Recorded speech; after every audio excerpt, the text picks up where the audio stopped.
Ndabaramukije amahoro y'Imana bane namwe mwe mukomeza gukurikirana ibiganiro byacu ubutumwa bwiza kuri bose. Uyu munsi twari twifuje kubandanya ku kiganiro twigeze gukora kivuga umugore w'agaciro. Ndasengera umugore wese ariko aradukurikira yubaha Imana, akeneye kumenya kristo, akeneye by'ukuri ko Imana imikoresha bidasanzwe. Ndagomba by'ukuri kukubwira ngo Imana yifuza gukoresha mu rundi rugenzo abagore bayubaha muri kino gihe ca nyuma. Rero iri jambo ryanje kugira ngo ribafashe ribekipe kugira ngo mushobore guhagararira kristo mu gihe giki, igihe kigoye, igihe ca nyuma. Rero turasoma muri Petero wa mbere igice ni ca gatatu, turasoma ku murongo wa mbere, haravuga ngo namwe bagore nuko mugamburukira abagabo banyu kugira ngo bamwe batumvira ijambo ry'Imana, bareshwe n'ingeso nziza z'abagore babo batagize ijambo bavuze. Mwibuke yuko ikiganiro kize twaravuze umugore w'agaciro, ibintu biranga umugore w'agaciro. Kimwe mu bintu biranga umugore w'agaciro ni umugore avuga ibiroranye. Ni ukuvuga ngo akanwa k'umugore gafise inkomezi zikomeye. Akanwa k'umugore Satani aragakoresha canke Imana ikagakoresha. Ndagomba ndababwire ibibazo bikunda kuba mu ngo. Umugabo arashobora kureka gutaha ku masaha kubera ko yatinye amajambo y'umugore, kuko ngizi intege nke z'abagabo. Umugabo ashobora kurwana intambara ya mbere y'isi, intambara ya kabiri y'isi, n'iya gatatu akayigwana. Induru y'amasoro akayihanganira, induru y'amabobe akayihanganira. Muga umugabo ntashobora kwihanganira amajambo y'umugore. Iri banga kumbure ntaryo mwari muzi. Nico gituma rero Satani akunda gukoresha akanwa k'abagore kugira asenyure urugo. Ijambo rero rirahejeje kutubwira ngo umugore ntaresha umugabo wiwe kubw'amajambo. Umugore aresha umugabo wiwe mu nyifato nziza. Une bonne conduite, on ne gagne pas son homme par des paroles, on gagne son homme par une conduite respectueuse. Ni ukuvuga ngo inyifato zacu zo kubaha Imana nizo ziresha umugabo naho atoba arizera kristo, arizera kristo. Kandi n'ingeso nziwe mbi nazo nyine zigahinduka, bya bindi wahora usengera ngo Imana imuhindure. Ahubwo ndagomba kuguha amakuru meza yuko Imana ikeneye kwanza gukorera kuri wewe wizeye, wowe by'ukuri ubona neza iby'ukuri n'ibiroranye, ngo ukabona ubanye n'umugabo atazi ibiroranye. Ni wowe Imana ikeneye kwanza gukorera ko kugira ngo ubuzima bwawe nibwahinduka kumbure nawe mureshe ashobore kwegereza. Rero nibanga rikomeye cyane abagore bakwiye kumenya bose, abagore b'agaciro. Umugore wese vy'ukuri yubaha Imana akeneye vy'ukuri ko Imana ikora mu rugo rwiwe.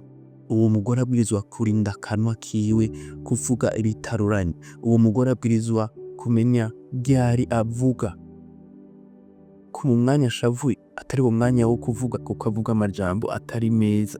Ayo majambo atari meza aza kwirukana umugabo, kuko ikintu kiza gutuma mu rugo haba amahoro, bico cyo nyine gishobora gutuma umugabo yumva yoguma mu rugo.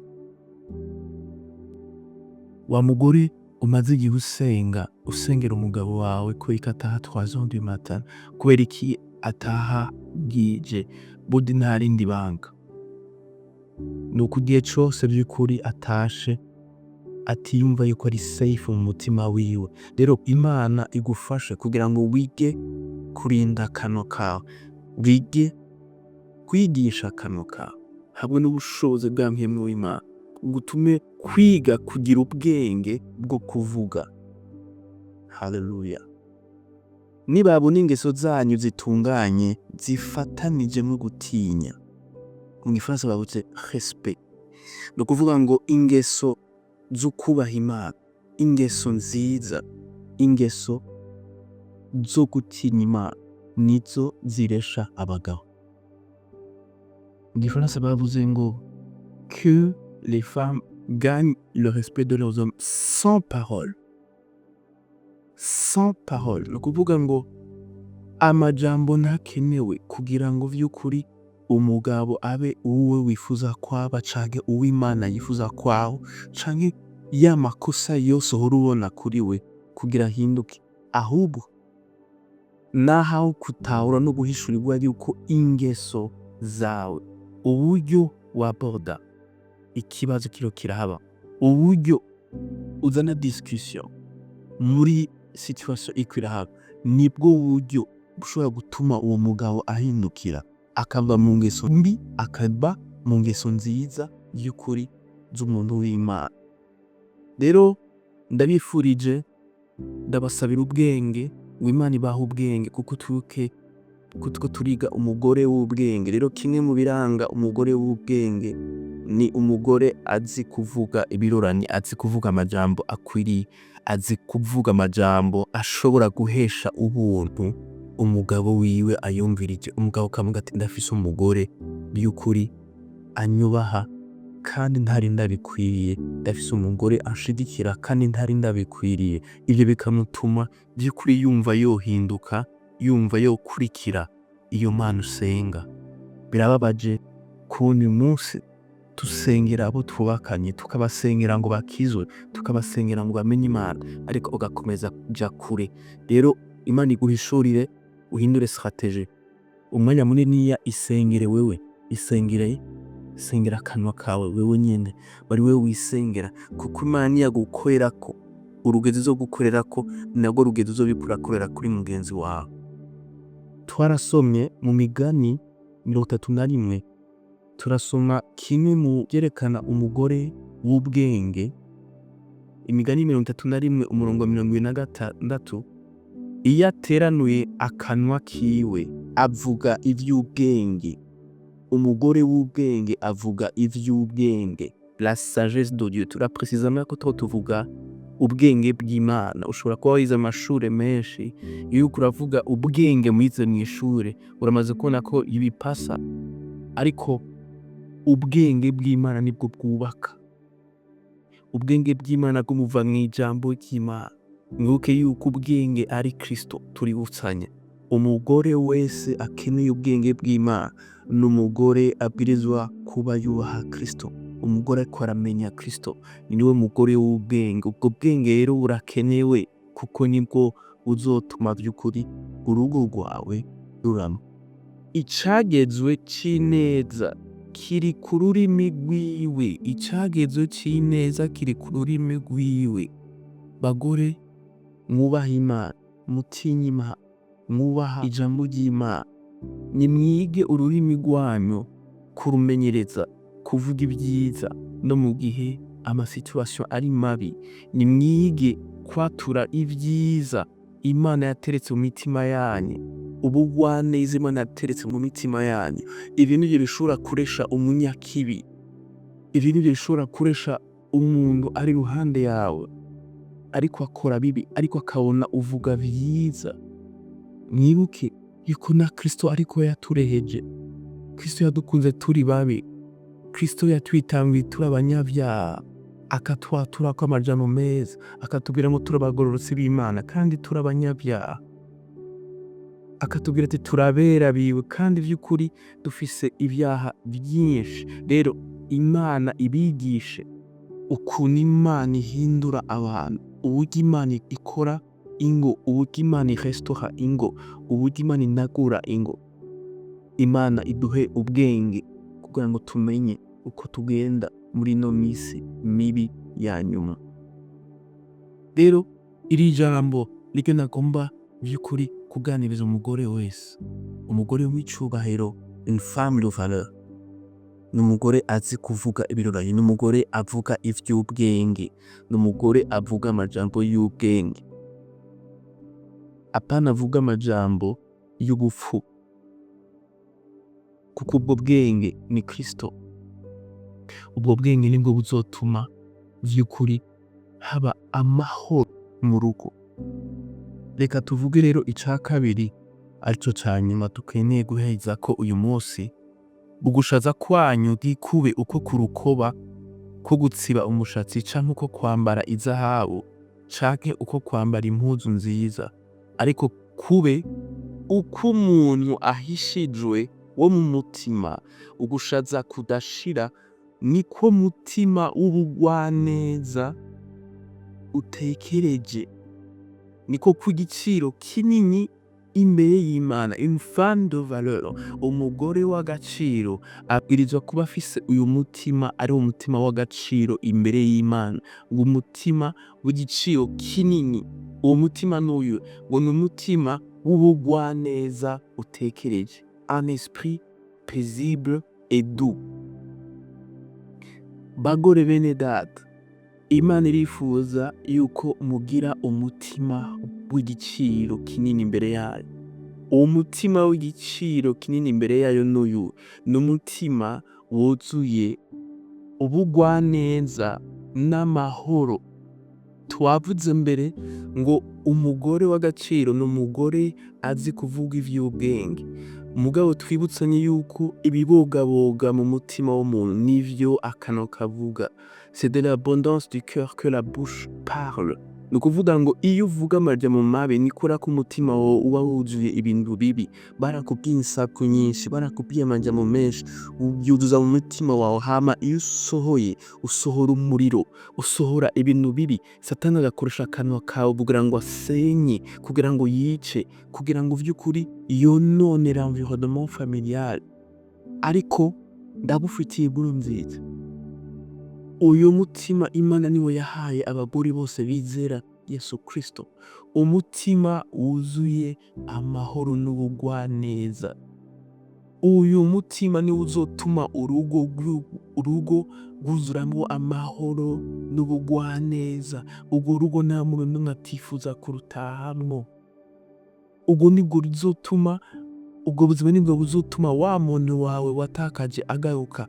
Ubwo nibwo buzima buzotuma wa muntu wama wifuza yuko ataha kare, kubera ko azi ko agiye muri environnement irimwo amahoro n'ubugwaneza.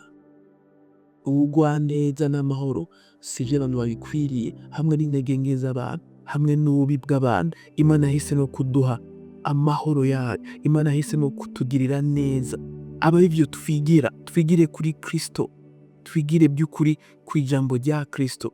Tuke kwibwira ngo umuntu uko yankoreye birya, umuntu uko yankiriye nabi kurya, ntakwiriye ko namutwenga, ntakwiriye ubugwaneza bwanje. Satani aba ariko arabukoresha kugira ngo ibintu bikomeze kuba bibi gusumba. Rero ugushaza k'umugore w'agaciro ni umutima mbere na mbere, si umubiri. Tubaye muri generation uyu munsi iha agaciro cane urukoba gusumba umutima,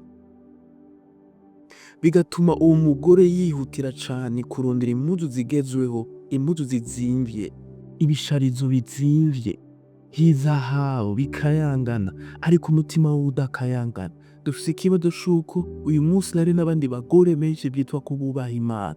Ego nivyo batambara ivyo bintu birenze, kandi n'imishatsi yabo batayitsiba mu buryo burenze, ariko imitima yabo itagira amahoro, itagira ubugwaneza. Dufise ikibazo c'uko uyu munsi dufise abagore baha agaciro cane urukoba, abandi nabo bakareka gushirako ibintu vyinshi ku rukoba rwabo, ariko batigeze bitaho bwa butunzi bwo mu mutima. Rero Imana iratuganirije yuko ikintu gihambaye cane co gushariza ni imitima yacu. Gira inguvu, gira effort yo kureka Imana ngo ikwekipe, ikwambike ivy'agaciro. Ivy'agaciro si izahabu, ivy'agaciro si impuzu zimvye, ivy'agaciro si amavuta azimvye, si parfum ya mbere izimvye. Ivy'agaciro ni umutima w'ubugwaneza, ni umutima utekereje, un esprit doux et paisible. Ivyo navyo biva ku kumenya Kristo, ivyo navyo biva ku kumenya umwami wacu Yesu Kristo. Niko abagore bera bizigira Imana bashaza kera bakagamburukira abagabo bawe. Uku niko gushaza kw'abagore bubaha Imana. Kuva kera ba Sara, uku niko bashaza abagore bose bizera Umwami Imana. Imitima yabo yari yuzuye ubugwaneza no gutekereza. Ndasenga kugira ngo Imana igushoboze, iguhe umutima wo kuyubaha, iguhe umutima wo kuba amahoro, iguhe umutima w'ubugwaneza no gutekereza. Nubwo wowe uri mu masituwasiyo umenga ntiwabwirizwa kuba umugwaneza, ntiwabwirizwa gutekereza, wabwirizwa gutera induru, wabwirizwa kuvuga kugira ngo ijwi ryawe baryumve, ariko duhejeje kubona yuko siryo banga ry'umugore w'agaciro. Amajambo si yakenewe kugira ngo situwasiyo zihinduke, ahubwo ingeso nziza, ubugwaneza, umutima utekereje nivyo bizotuma Kristo ahindura environnement familial, ahindura ibintu vyose umugwanizi yononye mu buzima bw'umuryango. Ndanije sengera abagore bose bumva ko Imana iriko irabahamagarira uyu munsi kuyihereza mu rundi rugezo. Reka ndababwire bagore bene data, iki gihe ca nyuma Imana igiye kubakoresha ibintu bidasanzwe, kuko imbere yuko Kristo aza gutora ishengero hari ikanguro rigiye kuza ridasanzwe. Muri iryo kanguro abagore bariko barakora igikorwa kidasanzwe kuko byaratanguye wa mugore we wama wumva umenga Imana iguhamagarira ubundi buzima bw'Imana. Imana iraguhamagarira gusomoka muri bwa buzima bwa kawaida bw'abagore bose, ariko Imana iragukeneye yuko vy'ukuri uyihereza, uyimenya vy'ukuri, uyibwina bwayo, umenya urukundo rwayo, umenya ico Kristo yakoze, apana mu kigari c'idini, ariko vy'ukuri d'une manière personnelle ukamenya Kristo. Ni kubera ko Imana ikeneye gukoresha abagore nk'uko Imana yakoresheje ba Mariya. Intumwa zamaze gutinya zikabivamwo. Burya Mariya niwe yagiye kubabwira ngo Umwami ni muzima, namubonye, he's alive, il est vivant. Ba Petero abanyabwoba bari barahunze, bari barihakanye Yesu, bumva inkuru nziza ibabwira yuko Umwami Yesu ni muzima. Abo bagore tubakeneye muri kino gihe cyane, bahaguruka batamvuga insaku, batavuga inkuru zidakenewe, batavuga ivy'ubupfu, ahubwo bavuga inkuru y'Umwami wacu Yesu Kristo, urupfu no kuzuka kwiwe. Yesu ni muzima. Ngaba abagore dukeneye bataja kukritika, bataja kuvuga gossip, ahubwo baja kuvuga inkuru nziza zizotuma nabo bagabo basura kandi bagakamuka, bagafata ama responsabilité yabo. Mariya inkuru yiwe yagiye kuvuga niyo yahaye inguvu Petero nawe ati reta nje kwirabira. Rero Imana igiye kubakoresha ibintu bidasanzwe. Be ready, mwitegure, muce bugufi imbere y'Imana, Imana ibakoreshe ibidasanzwe. Ubuntu bw'Imana bukomeze kubana namwe, amahoro y'Imana abane namwe, umutima ubugwaneza no gutekereza ubane namwe aho buri hose. Imana ibagirire neza mu izina rya Yesu Kristo. Amen.